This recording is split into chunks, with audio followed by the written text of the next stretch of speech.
Good afternoon, everyone, and welcome to SeahawkTalk here on the Salve Athletics Network. I'm your host, Ada Pizzelli, and we're coming to you live on Facebook, YouTube, and Periscope through Twitter. Make sure you like, follow, and subscribe to us on all those platforms to never miss a show. We've got a great one lined up for you here today to close out the week.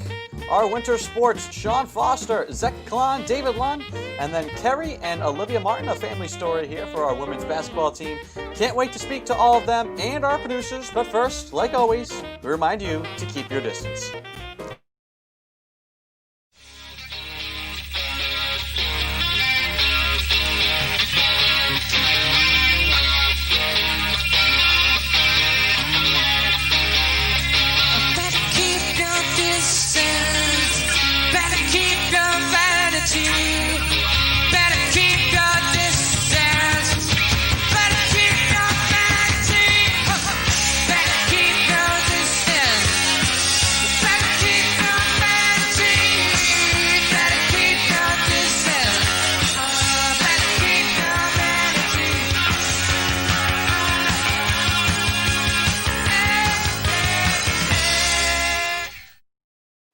Is Ed Habershaw with his rendition of Keep Your Distance by the Shake, a Rhode Island-based band with a message that we can apply worldwide. Social distancing, hand washing, mask wearing, you've heard all about it. We sound like a broken record here on Seahawk Talk, but that's because we have to be. And we're going to continue to remind everyone to do those simple and easy things. Want to bring in the producers now, Joey Morelli and Mike DeFusco, to help lead us off. Fellas, how are we doing? We got a little holiday music in the background as well. Yeah, it feels like a very classy mood being said, but doing good. It's hard not to be in a good mood. Finals done, Christmas on the way. Yeah, it's awesome. I was done yesterday. I'm so excited. I'm out. How do you feel now? So this is round 2 of doing finals virtually, correct? Yeah. I don't even remember. Yes, it's true. Yeah, well, I feel like for me and Joey as English majors, most of ours are written anyway, so we're just turning papers in a few days in advance. Like, that was like, we did one the other day, Joey, right? That's what I'm saying. Like, I don't remember, like, what I did for, like, final. Like, I don't even know that I had finals. I know one teacher went, there's no point. He's like, we're just not going to have a final. But I don't remember. Yeah, could Corona be putting an end to the final temporarily, honestly, or at least putting an end to the snow day and the final? Yes, the two. Wow, that's a trade-off. Losing one of those is much sadder than the other. Yeah. It's the trade-off. Oh, jeez. All right, what do you fellas have here to lead us off? So odd story here that to start off the show. So Rhode Island man, was Wakefield man, actually, Rhode Island, accidentally shot by a hunting partner. Wakefield man. So, that was not a great start to the day. So it was by accident. It was his name Dan Quayle? No, it was actually, I don't think they released the names, but they did release the name of the environmental agent who was on scene. So this happened around 3 p.m. Today. As you can see here. So like Joey, like you said, they can sometimes just go haywire sometimes. So he was staying a bit too close and was hit by 4 pellets in his back and leg. Luckily everyone's okay, but this guy's saying the obvious here. Buckshots can be very dangerous. So just everyone be careful if you are going hunting this winter. Also, keep your distance. Rhode Island. Keep your distance. Yeah. Side thing about this. These guys were hunting somewhere where they weren't supposed to be hunting also. Using something they weren't supposed to be hunting with. Exactly. So kind of a side note for people, I do a lot of hiking. I do a lot of winter hiking. Even if you're in an area where it says there's no hunting, we don't have to wear our orange. Wear your orange. Wear an orange hat. Wear a vest. Or at least something bright and neon colored. Something that will make you stand out against the wooded background. Because the last thing you want to have happen is you want to get hit by buckshot because you just didn't feel like putting on an orange hat. It's really simple. So that should be the lesson out of this really stupid situation. It would seem. Wear orange. There's a moral to this story. Wear orange whenever you go hiking or walking in somewhere where there could potentially be hunters, and especially in the wintertime. During hunting season at all, if it says wear orange, or if you're going somewhere that is not a really public and traveled area, wear your orange. Yeah. At least for that guy, like buckshot, like it's illegal because like of what it can do to like with a direct hit. At least he only got like nicked by it, and it's just like a couple of metal beads. Like, it sucks, but at least they can get it out fairly easily. But like, yeah, there's a reason why it's illegal in Rhode Island. Does it say if it's friends or is this like brothers? Like, is Christmas dinner going to be awkward now? Is it Like, his what- dad? I believe, yeah. These are I didn't see if it was brothers or friends, but I think they're keeping the identity separate now after because it's They're pretty very embarrassing. embarrassed. I wouldn't want It's my like that episode I of don't Parks think and Rec. They didn't Yeah. let the Who shot wrong? yeah, they Exactly. pleaded, please keep our names out of it. Yeah, do not. Yeah, there's no names reported for the well, shouldn't say brothers, two people. So yeah, but most likely that will be an awkward Christmas because you got to be close if you're going hunting together. Yeah, especially now. Yeah, And they didn't even get what they were going to eat on Christmas. They didn't even get the whatever they were going to. Well, we don't know that. I'd say, Joey, if they're hitting each other, safe to say they probably didn't get what they were going for. Okay, that's valid. I thought you meant like they ate because that ended the trip. I was like, well, they could have gotten something before that, but you're right. Joey, Yeah. what do you have for us? All right, so I was looking, and there was like not a lot of like, I don't know, fun, nice news today. And then like as I'm refreshing the page, Newport Daily News like just dropped this, or I guess at 11:30. It wasn't showing up for me before, but the Doris Duke Foundation just donated $125,000 to the Boys and Girls Club of Newport County, and it's going to a new program that they're calling the Critical Services for Newport Families Impacted by COVID-19. It's like a whole name, but it's a really good cause. It's super cool. Just reading through this, like they list all the different things it's going towards.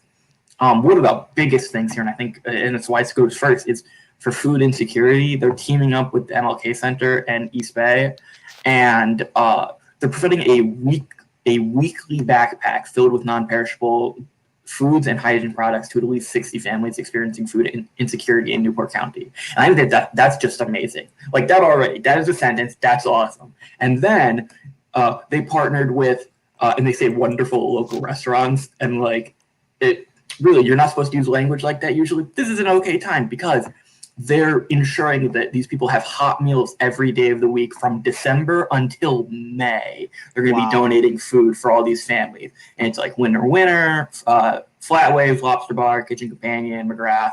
Like, that's just amazing. Like, how awesome is that? Like, people just being great. And, like, not even just for the holiday season. That's until May. Like, this whole thing, like they're just making sure that these people have what they need, and that's just so amazing. And then like these other things, like they're adding an initiative to try to keep kids from like skipping school or missing school, or like if they are missing school, not just like skipping, like finding out why and trying to help them there, providing like emotional support and that kind of thing. And then that goes into the next thing, that they're starting a program for social and emotional support for alternative learning kids, so like kids who are like only learning from home. You know, you're not getting the experience of like being in school and having your friends there and everything. So they're making like pods and groups with teachers and psychologists and stuff like that to make sure that these kids have what they need. You know, like make sure they're all doing okay. And then a child care assistance, like just the cherry on top, just adding for anyone who lost their child care assistance program coverage.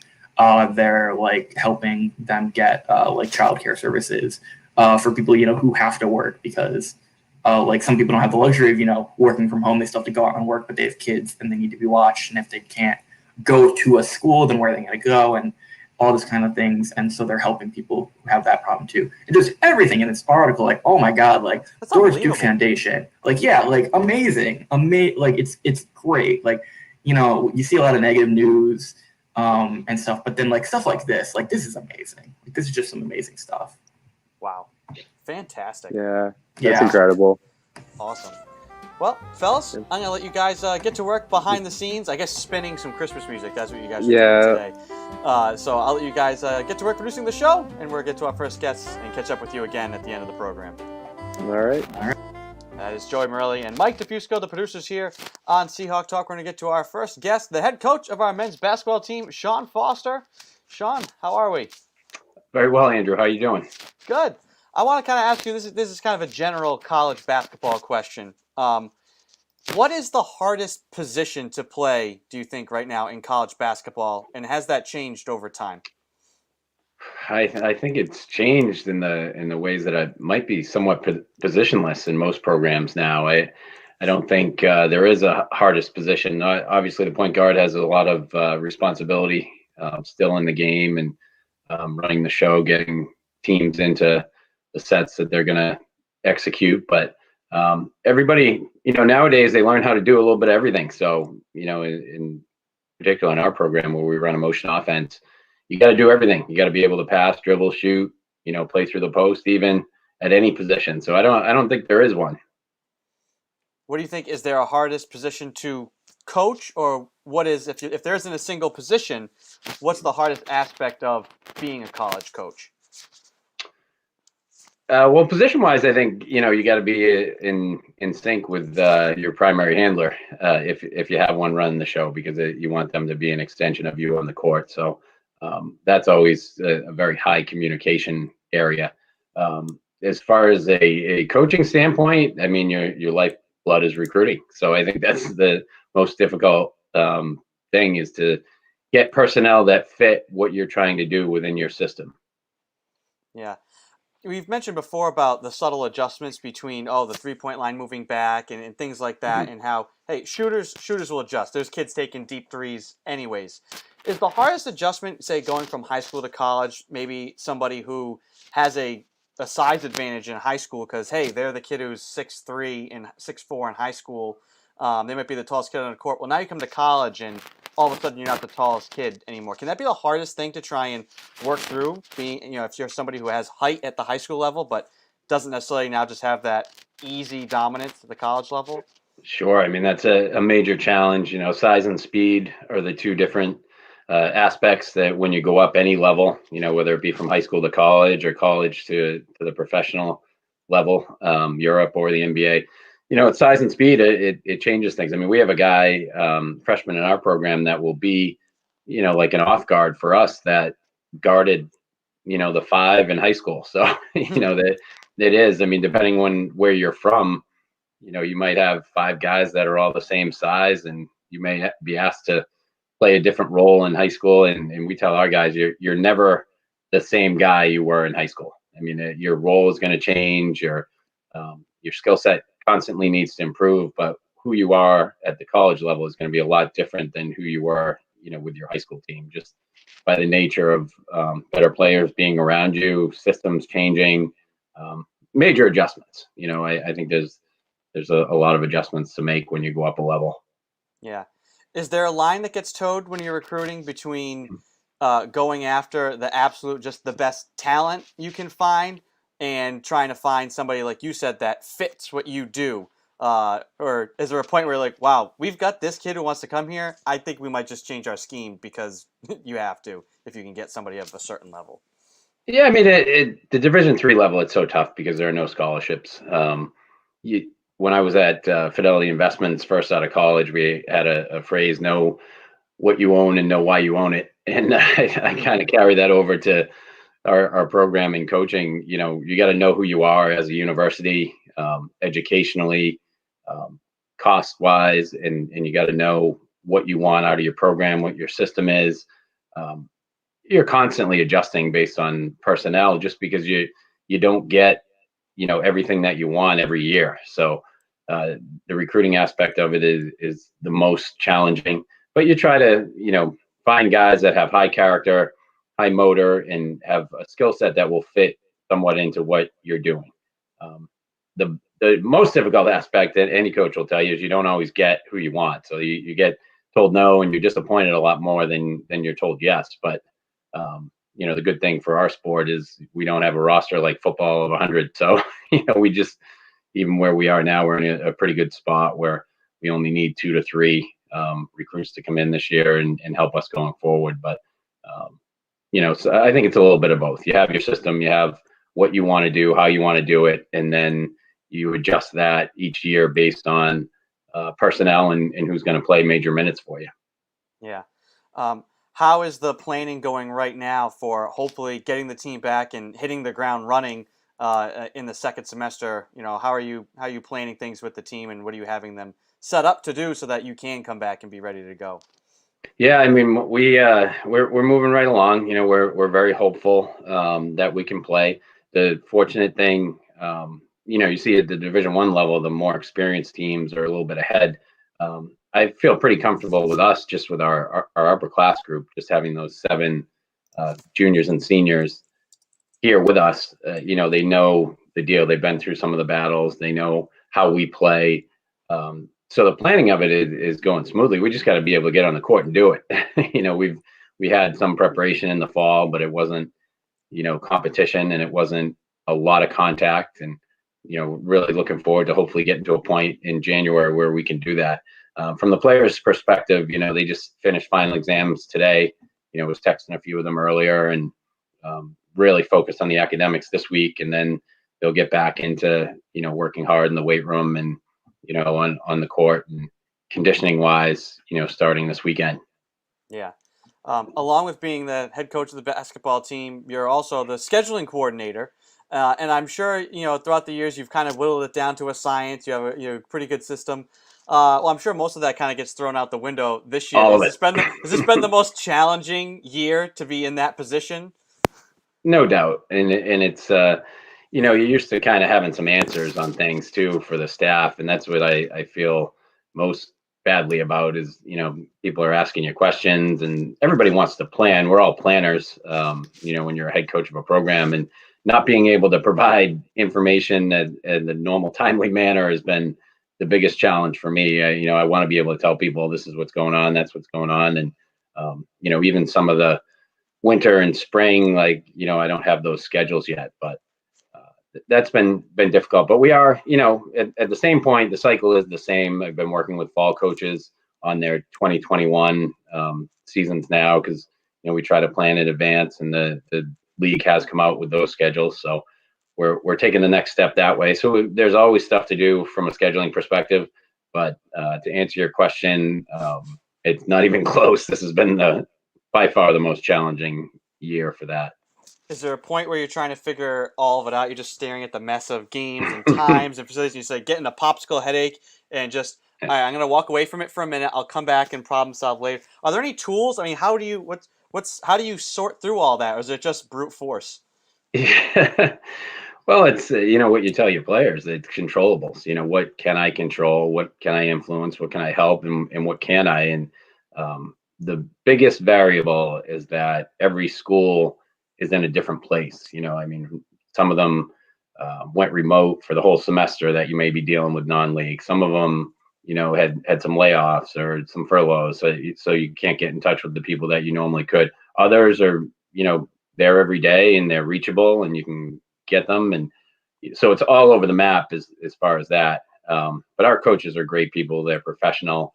A lot of them work really hard on their own schedules too. So it's just really maintenance for me. You know, so I'm very fortunate that way. But we're moving right along. You know, we're planning for the future as well as we can, and as put as many games in as we can, and hope we can play them. Yeah.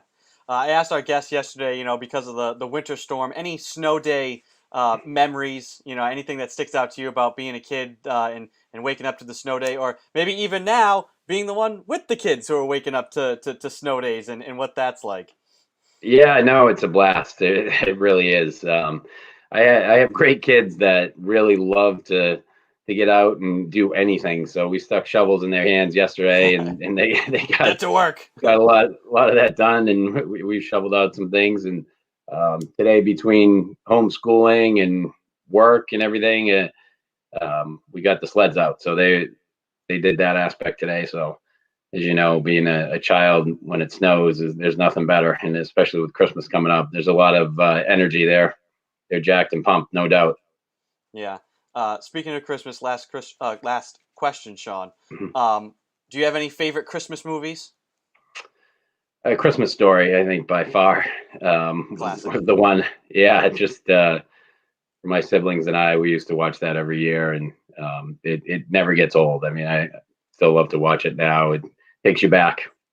So who was dragged out afterwards to go, you know, lick the light pole? Yeah, that didn't happen luckily in our neighborhood or our school system, but Sure, there's a lot of stories back there we can get into off air. All right, awesome. Sean, we won't speak to you next week because it will be Christmas. So hopefully you have a happy, healthy, and safe holiday, and we'll talk to you again in a couple weeks. You as well. All right, take it easy Take now. care. That's Sean Foster, the head coach of our men's basketball team. We're going to go next to the head coach of our men's ice hockey team, Zach Klon. Zach, how are we doing? Andrew, what's going on?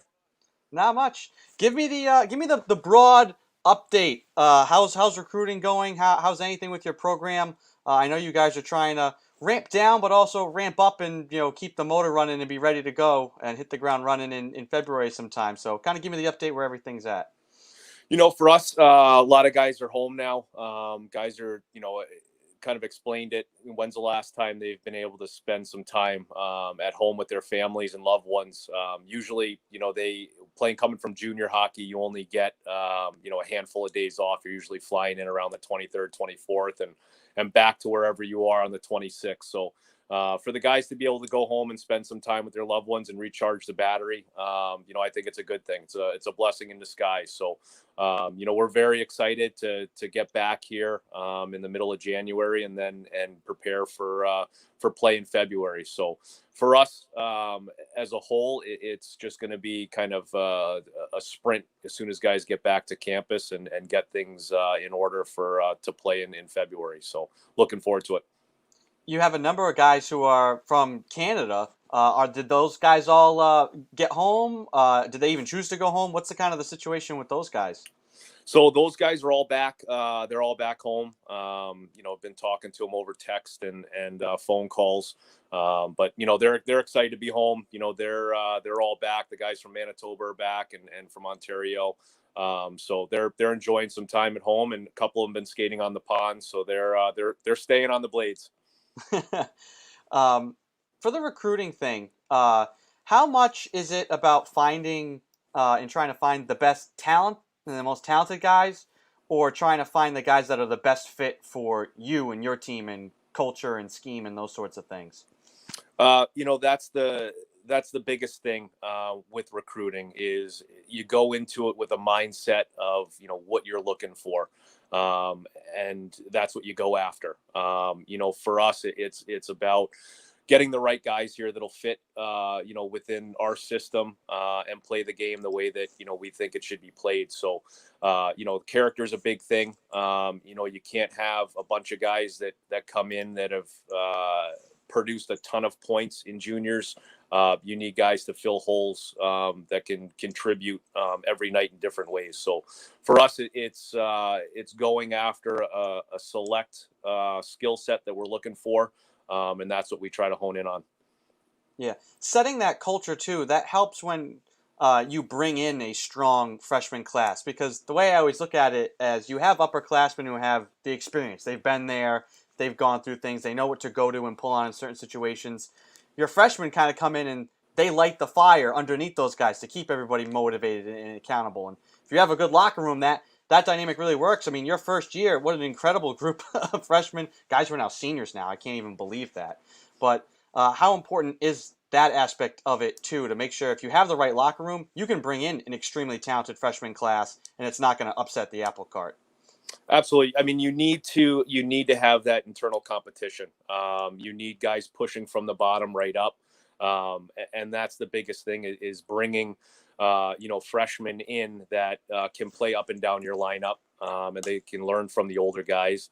But it's up to the older guys to set the tone and to, this is my job and I want to be pushed.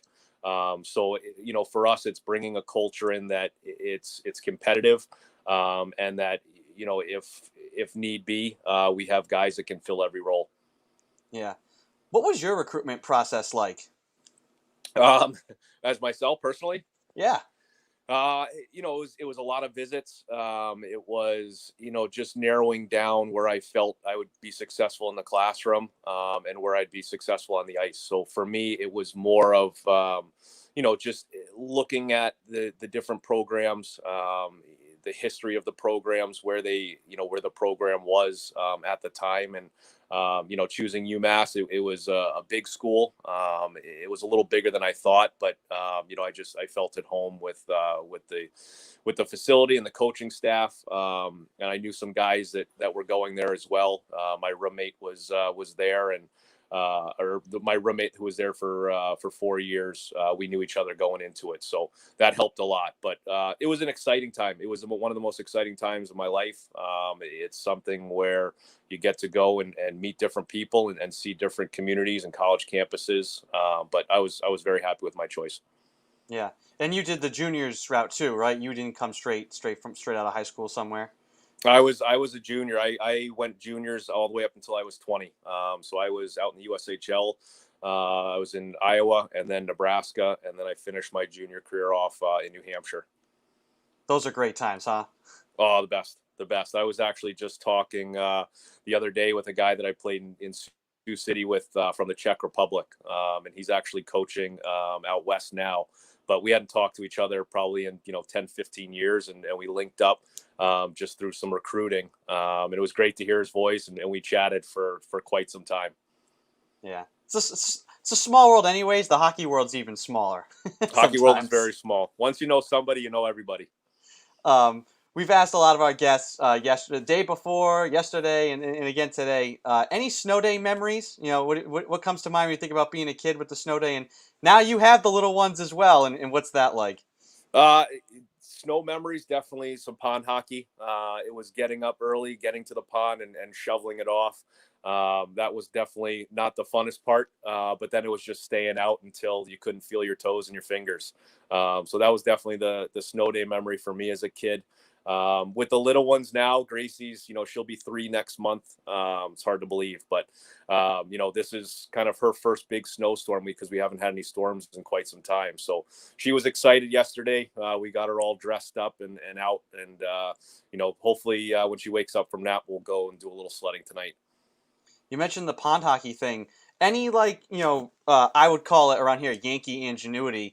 I had somebody tell me, this is years ago, they had like a little cabin out near Johnson's Pond, and they would bring down this tub of like hot water, and they had a buddy who would they basically like hand Zamboni the pond. Any sort of stuff like that going on? What kind of goes into making sure that the pond is just right if you're gonna get a game going? You have to, it's got to be cleared off. The best is when you get out there and there's no snow, it's just black ice. That's, my dad always said that's the only time he could skate backwards was on the black ice and the wind's pushing him. But, I've seen John Deere's with little hookups, homemade hookups on the back of them that, with a tank of water that go down. People get pretty creative with it. Yep. So it's always funny to see pictures of different things people are doing for their ponds. Do you ever think pond hockey will become a thing? We were talking with Sebastian Nordzi yesterday about the different ways volleyball gets played now. There's all these different leagues. You have beach volleyball. There's snow volleyball, which evidently is becoming an international thing. I've seen there's been some kind of one-off pond hockey type events. Will pond hockey, and there's little tournaments and things. Do you think there'll ever be professional pond hockey? Is there? I'm just asking too. I don't even know. I'm even looking. Is there professional pond hockey? Yeah, I'm sure they have some stuff, around up in Canada. I think there's probably some stuff. A good friend of mine that I went to UMass with, he runs the big pond hockey tournament at Squam Lake, and he does them kind of all over. With a couple hundred teams there, and it's a big sponsored event. So they have 1,000 people up there at the lake, and they have these big tournaments. So I don't know if there's a professional, but it wouldn't surprise me. Yep, that's it right there. Wow, that's awesome. Yeah, that's pretty cool. I don't think they have a guy with a hot water bucket and a towel. I think they got some serious equipment to get that going. They have tractors that do it. They also have the fire department come down with the trucks and they'll hose them off. Wow. But yeah, no, he's done a great job with it. He, a couple of years ago, he did one in New York City in Times Square, or not in Times Square, in Central Park. He's kind of been all over doing them. So it's pretty cool thing. Hockey the way nature intended. Well, I know you guys at the Abbey, you like to try and keep it as cold as it is outside. So you guys are halfway there. Zach, last question. Any favorite Christmas movies? We won't get to talk to you next week because it will be Christmas. So getting the Christmas questions out of the way here. I'd have to go with National Lampoon's Christmas Vacation. That's a must watch at our house on Christmas Eve. You pick something new up every time you see it. So that's definitely my favorite one. So we'll be watching that next week. Awesome. Zach, great to see you. Hope you have you and your family have a happy, healthy, and safe Christmas and holiday. And we'll catch up with you in a couple of weeks. Absolutely. Hey, Merry Christmas to you, and hope you guys have a great holiday as well. All right. See you, Thank you. Take it easy now. That's Zach Klon, the head coach of our men's ice hockey team. We're going to go next to the head coach of our women's ice hockey team, David Lunn. David, how are we? Andrew, doing well. How you doing? Good.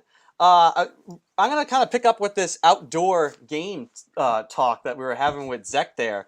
Yeah. Have you ever played a competitive game outside? There's been talk, too, about colleges maybe playing at Fenway and stuff like that, trying to schedule some sort of game. Have you ever played a competitive game outside? You know, for a league or a team or anything, not just for fun with friends? Actually, yeah, I have. I played and was in the Federal League. One of the teams, Williamsport Outlaws, had their entire season outdoors. So they played at their minor league baseball team outside in PA. It was in Williamsport, PA. So yes, I have played outside. I've coached in an outdoor game before. So I played a little bit of competitive outside in terms of structured games, I guess. Was that ice? Almost said field, basically a field. Was it covered? I've seen the covered outdoor rinks, or was it just completely open air? No, it was open air. Both of the instances that I can remember. I gotta kind of dig back in the memory bank here, but yeah, both were open air. Both were frigid, if I can remember correctly. One of them was in Brewster, New York, and we got hit with a one of them was right when we got pounded with some snow, and it was cold. This was like 5 or 6 years ago, so we had like 2 or 3 winters in a row that were really bad, and that was one of the winters. Is that fun to play in those conditions? Like football players, if it's snowing out, it's like, oh, fun, we're rolling around in the snow, we're little kids, we're having fun. Is it fun to play hockey if there's like 3 inches of snow on the ice, or has it just become like, this is just annoying because I'm trying to find the puck? Yeah, it's definitely fun. It's more fun than when you're coaching. I remember freezing on the bench. Yeah, you're not moving. I didn't have enough layers on, and I don't remember, but I just remember being frigid. Playing, it was interesting because it was also cold in Williamsport, and we had to walk from like the outfield. They had dugouts in the outfield and around, and it was a hike, and then you had to walk back, and it was kind of a pain in the butt.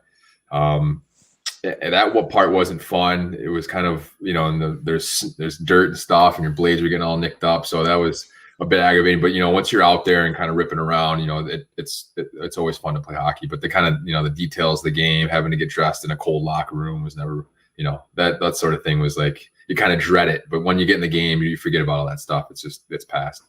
Yeah. So that's the structured side of it. What about just for fun? Playing with buddies or anything out? Yeah, of course. I mean, I grew up playing. I mean, the first time I played hockey was on ice, was on a pond.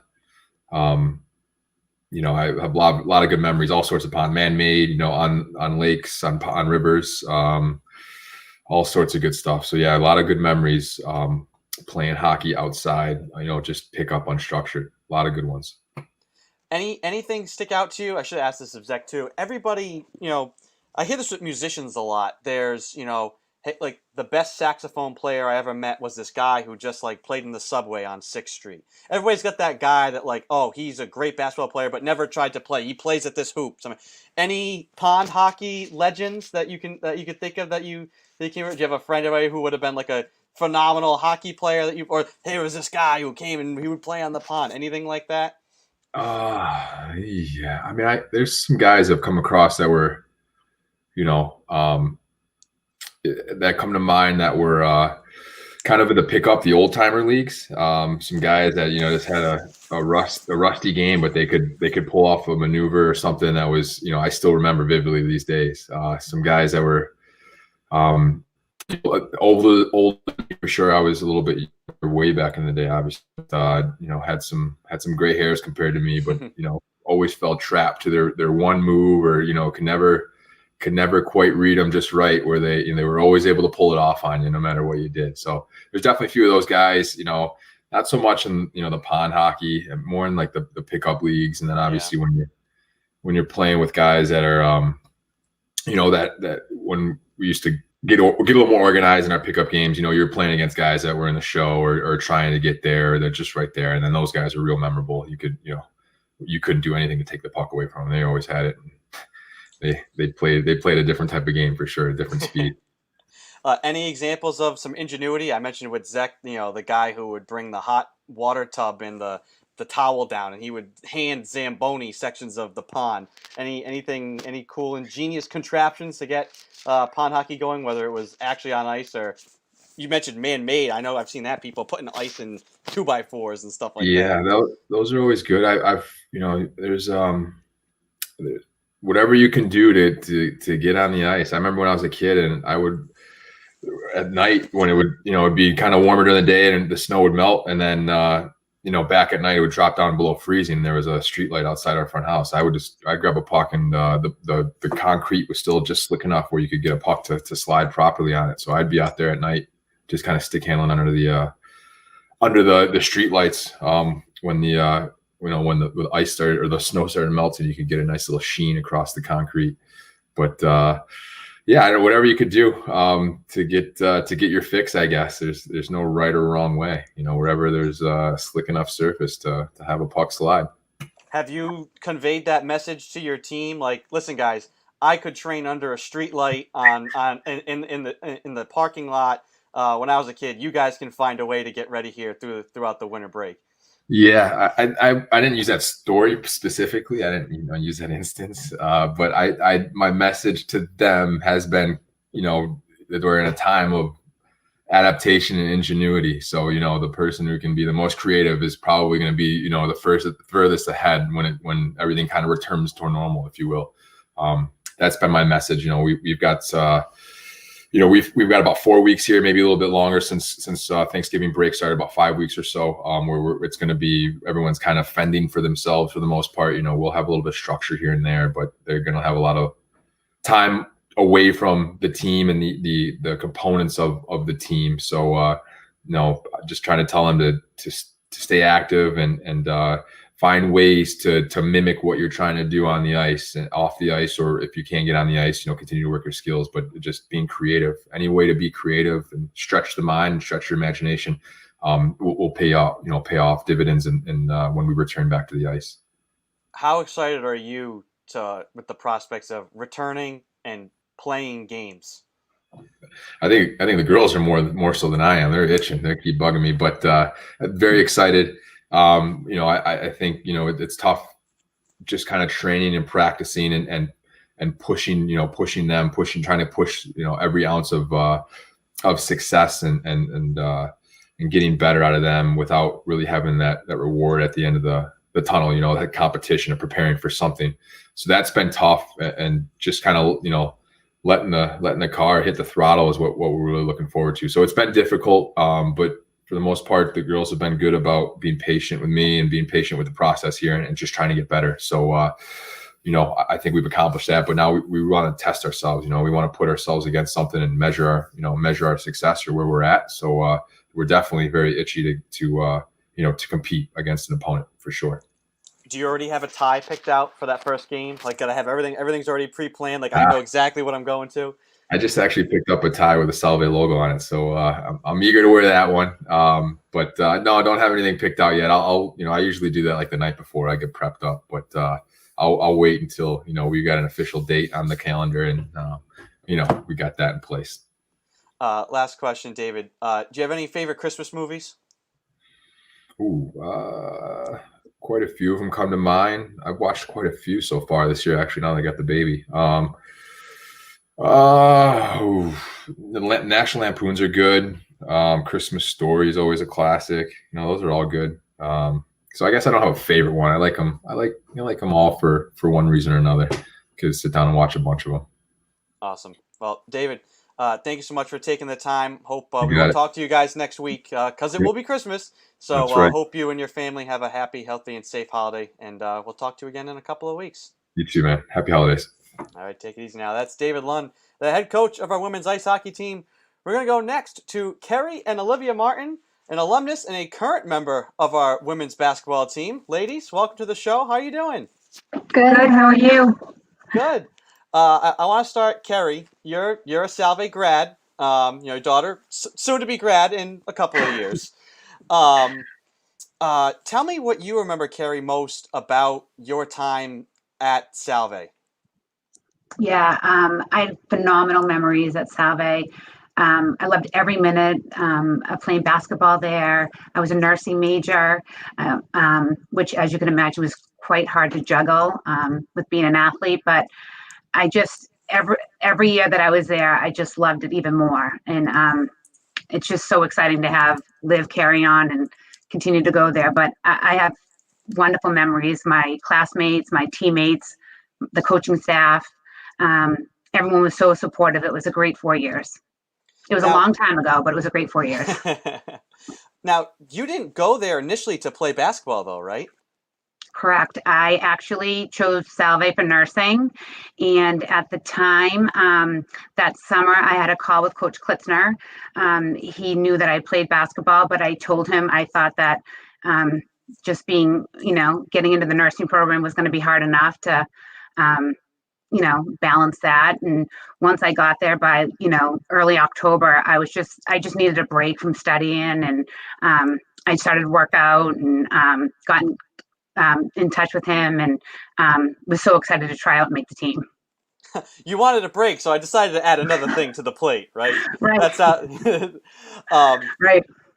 Olivia, was it any question at all that you were coming to Salve? Was this the plan right along? Did you have a choice? Yeah, I did have a choice. I think in the back of my head, I always knew that Salve was the right fit for me, but I had other choices, other schools. In the beginning of my journey, I had to pick if I wanted to play basketball or not, and I was like, I'm going for it, and I'm so glad that I made the decision. Yeah. Do you guys have any other family at Salve as well? Yeah, my dad. He was on the men's team. That's how they met. He was a teammate of Sean Foster's. Oh, wow. He graduated in 97. So it's a family affair. Olivia, how would you say your first semester? How would you sum up your first semester? It's obviously a very unorthodox year. So how would you feel you adjusted to being a collegiate student athlete while also trying to deal with a pandemic? To sum it up, I think it's going great. Obviously, there's some hard things that go on, like whether it's online or in-person classes and like juggling school and athletics. But I think it's going great. I love the school. I love my professors, my teammates, and I think it's amazing. Like, I wouldn't have it any other way. But except for a pandemic. Yeah, except for the pandemic, obviously. Yeah. But it's going great. Is it a little bit of? I mean, I think to a degree, it is obviously hard to be a freshman in the transition, but to a certain extent, it might be overplayed because you guys, you don't know what you don't know. You kind of don't. Yeah. Your college experience has been this, which is kind of crazy. Has that kind of helped in a way that you're starting here, and it's actually kind of only going to get better? Yeah, definitely. Yeah. So yeah, I'm just excited for the future and to be done with this pandemic. Have you leaned on mom much for any advice, about trying that work life, all that balancing stuff? A lot of advice from her and my dad, but they've helped me and supported me through everything. So I'm just glad to have them. You're already itching to get back, I can tell, right? Yeah, some days I just wish I was back at school, but I'm glad to be home. Yeah. Kerry, how impressed are you with, say, Olivia, her teammates, everybody kind of in general, how they have handled this unprecedented situation? Yeah, I mean, I will say I've been talking to a lot of friends that have children that are seniors in high school, and I did say to them, make sure that you look to see what these colleges and universities are doing to not only support the students, but also to keep them busy. And Salve's gone above and beyond. I mean, from bringing in food trucks and doing virtual paint nights, and at this point when we were having team dinners, it's just so hard when they can't gel like that anymore. And to be that creative, not only the athletic staff, but the academic portion of Salve, it's nice to see. And I think it makes me feel better. Not only, I mean, first and foremost, I'm a parent, but as an alumnus of Salve, you can see why they have brought in so much support and so much support financially with alumni trying to give back, is because they've done such a wonderful job. So hats off to them. I don't think that it's going to get any easier come January, but I think they've done a phenomenal job. We kind of always had this evolving, there's always like a kind of a question or theme of the day with all our guests, and it's been winter storm and Christmas related. So I'm going to ask you guys the same question I've been asking everybody. Any snow day memories, for each of you? What stands out, maybe from being a kid? Obviously, Carrie, you're in the position to say of being snow days as a kid and then getting to see Olivia kind of go through the snow days as well. Yeah. So we'll talk about that. I have a unique snow day at Salve. As you know, when I played at Salve, there was no gym, and Arnold Schwarzenegger was there my freshman year filming True Lies. Mhm. And I remember getting up 2 a.m. with my roommate and going to Oka Court to just get a glimpse of him. And they had, the movie production had flown in all this fake snow, and we had a huge blizzard the night before. So it was just it was really cool. But the fact that Arnold had nowhere to work out was kind of ironic, that here we are, this big movie star, and we didn't even have a gym to let him work out at. So that was one of my favorite snow memories at Salve. My turn? Yeah. I think just like when I was little and now, just playing outside with my siblings, whether it's like sledding or snow fights or just making snow angels, I think that's just a great part of having siblings. And Is there a big rocks, paper, scissors, shoot who has to shovel off the driveway to play hoops in the winter? Oh, definitely. Yep. What about Christmas movies? What are your favorite Christmas movies? My favorite Christmas movie would have to be Elf. That's definitely one of my big ones. I have to say, we love Home Alone. We have family, Elf. I would say those are the big those are our two. favorites. Awesome. Ladies, thank you so much for taking the time. I think we'll have to have you come back on to go even deeper into the Arnold Schwarzenegger. So that's that was a cool. The last thing I was expecting was to talk about the Terminator here today. Have you seen the movie? You program. have to look at the. Oh, absolutely! You have to see the movie. It's a great movie. So maybe if there's snow in the movie, so maybe we could count that as a Christmas movie somehow. I don't know. Right? You you could invite him on.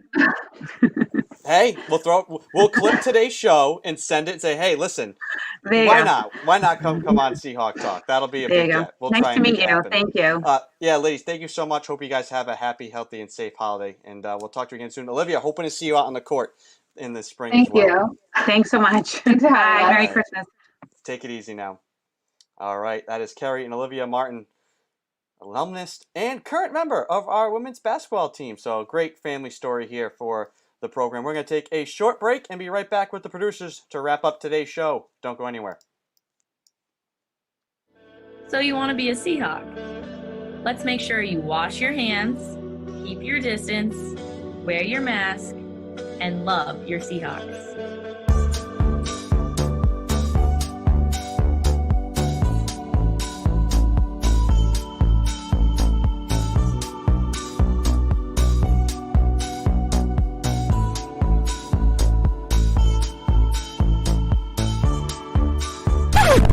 Sammy, no mask? Come on, Sammy. I know it's pumpkin spice season, but you can't bring drinks to class. We have simple rules here, Sammy. Get out. Come back when you can follow them. You gotta take care of yourself and others. even if you are Sammy the Seahawk.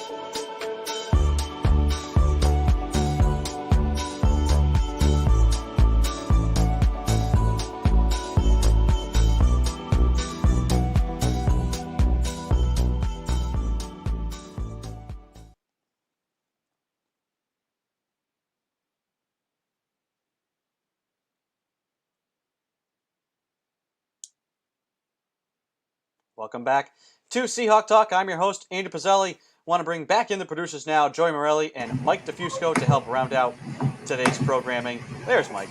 Fellas, I always like to get first your thoughts on anything that any of our guests have to say here today throughout the show. So I had never heard of that True Lies movie, so I wanted to look that up. You know of that? No, I didn't know that was filmed in Newport, actually. So I wanted to find that snow scene that you were talking about. So I located this picture right here. So yeah, that's they used the breakers. Actually. Yeah, awesome. So wanted to show it's that. the outside of I don't know, some building. I don't. Yeah. It's really funny what she said about, I didn't know that story, that they had flown in all the fake snow and then it ended up snowing anyway. That's weird. Funny story. My sister was working on the set of Nosferatu a couple of years ago. Oh, God, I feel like everyone's worked on that. A lot of people worked on that show. And there was a scene, they needed they needed snow in a scene. So they had all this fake snow that they were using for a scene. 2 days later, they got a blizzard, but because they had already filmed all the Christmas scenes and it needed to be summer now, they spent the production staff spent half the day using leaf blow stuff to try and melt the real snow. Gross. It doesn't work that way. It always things like that always happen when you're trying hey, we need snow. We got to fly it in here. Well, then you get a blizzard. Or, once you're done filming with the snow scene, then it actually snows, Imagine flying in fake snow. Just get fake snow where you are. Yeah. Is there a fake snow manufacturer somewhere? I don't know. But that story stuck out to me. There's tons of stories like that on absolutely of movie sets. So, both of you guys have the True Lies thing, or any other? I was thinking just more. We were talking about snow days and things like that. We're talking about outdoor games. If we want to talk specifically about the guests, I like the idea of different sports, doing outdoor games, either as a regular thing or just for fun. I think it could be cool to have I don't know, some sort of not quite what's the word I'm looking for? The an exhibition type game where it's a all-star gamer type thing, or just some sort of fun event where schools play, but it's outside. It's not for anything. It's or not for any event. It could be for charity. That could be cool. It could be a charity thing, and everybody just plays for fun to raise money for charity or something. That could be cool. An outdoor thing. How about this idea? We're taking all the sports outside. How about we bring an outdoor sport inside and make it crazier? Baseball in in a really small box, so it's kind of pickleball. So you get that ball ricocheting off of. Yeah, that seems dangerous. Like racquetball. That seems really dangerous. I believe we did that inside our gym once in middle school, and we broke a few windows. So it didn't really. You'd have to have a specially designed facility. I'm coming up with this on the fly. Okay, it's football, but it's in a basketball court, so it's really small, and it's called quick draw football. But it's played on ice as well. You're on skates. Yeah, and you have to skate around. You play it in an ice rink. Slip and slide. And you have to. You call it hook it ball. You only play. You only do. What are they called? What are the shotgun throws? What is it? The one where it's the really short pass. I can't think what it is. Little quick throws. That's the new game. I wanted to share quickly with you guys as a separate thing. We've been talking about Christmas movies. We will be giving our favorite Christmas movies at the end of next week. I know everybody's just, waiting on the edge of their seats for us to divulge our list.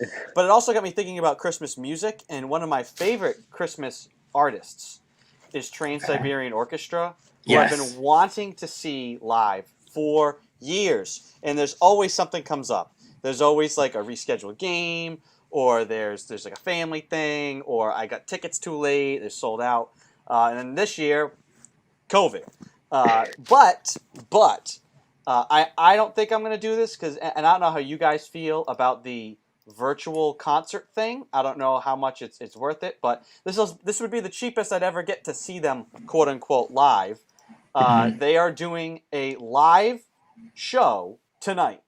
That's cool. That you can stream. I love TSO. I love their artwork. Their artwork is always phenomenal. The shows themselves are amazing. I love the music too.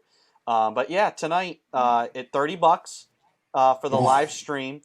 And I don't know if that's worth it. I haven't done the live streaming concert thing. I don't know that I could get behind $30. Like I was like $10 is too much for my favorite artist was doing a live premiere of his movie. He got one concert this year, and they made a documentary out of it, out of the journey of what he did before and after that, and it was $10. And I was like, maybe not.